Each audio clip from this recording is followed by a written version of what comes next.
Hi అండి. ఈరోజు మన వీడియో వచ్చేసి రాయలసీమ స్పెషల్ రాగి ముద్ద అండి. ఫస్ట్ టైం చేసే వాళ్ళకి కూడా ఈజీగా చేసుకోవచ్చు. పర్ఫెక్ట్ కొలతలతో చూపిస్తానండి. ఈ విధంగా ట్రై చేయండి, చాలా బాగా వస్తుంది. మనం ప్రాసెస్ చూసేద్దామండి. ఇక్కడ నేను ఒక గ్లాసు బియ్యం తీసుకుంటున్నాను. ఇవి రేషన్ బియ్యం. మన రాగి ముద్దకి రేషన్ బియ్యం అయితేనే బాగుంటాయండి. నార్మల్గా మనం ఇంట్లో వండుకునే బియ్యం కంటే కూడా రేషన్ బియ్యంతో ట్రై చేయండి, బాగుంటాయి. మనకి ఎందుకంటే జిగురు ఉంటుంది కదా రేషన్ బియ్యం.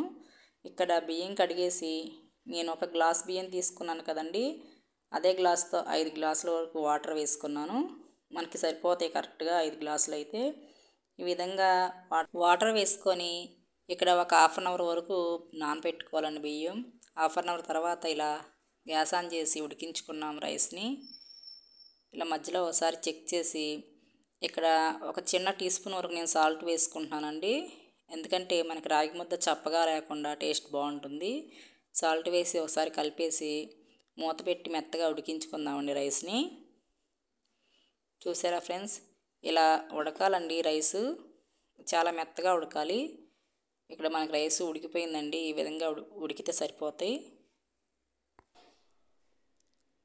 ఇలా మెత్తగా ఉడికిన తర్వాత మనం ఒక గ్లాసు బియ్యం కదండి తీసుకున్నాము, అదే గ్లాస్తో రాగి పిండి ఇలా అన్నం మీద మొత్తం ఇలా వేసుకోవాలండి. ఇక్కడ బై మిస్టేక్ చేయి జారింది, నాకు గ్లాసు పడింది లోపల రైస్లో. ఇలా వేసుకున్నాక మూత పెట్టి మనం ఒక 10 నిమిషాల వరకు ఉడికించుకోవాలండి. ఇలా అందులో ఉన్న వాటర్తోనే రాగి పిండి కూడా చక్కగా ఉడికిపోతుంది. ఇలా ఉడికిన తర్వాత మనం కలుపుకోవాలండి అన్నంలోకి. రాగి పిండి మొత్తం కూడా చాలా చక్కగా కలుపుకోవాలండి. మన రాగి ముద్ద టేస్ట్ అంతా కూడా ఇక్కడే ఉంటుంది, మనం కలిపే విధానంలోనే. నీట్గా కలిసిపోద్దండి ఉండలు లేకుండా. ఇలా కలుపుతూ ఉండాలి, స్టవ్ స్లిమ్లో పెట్టుకోవాలి. ఇలా చక్కగా కలుపుకోవాలండి ఒక 5 నిమిషాల వరకు.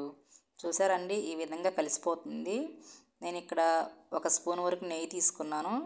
నెయ్యి వేసుకోవటం వల్ల టేస్ట్ చాలా బాగుంటుందండి. నెయ్యి వేసేసి కలుపుకుందాం ఒకసారి, నెయ్యి అంతా కూడా కలిసేలాగా. చాలా టేస్టీగా ఉంటుంది ఫ్రెండ్స్ ఈ విధంగా చేస్తే. మనకి రాగి ముద్ద కాంబినేషను చేపల పులుసు, అలాగే చికెన్ కర్రీ, పులుసు కూరలు ఏవైనా కానీ చాలా బాగుంటాయండి.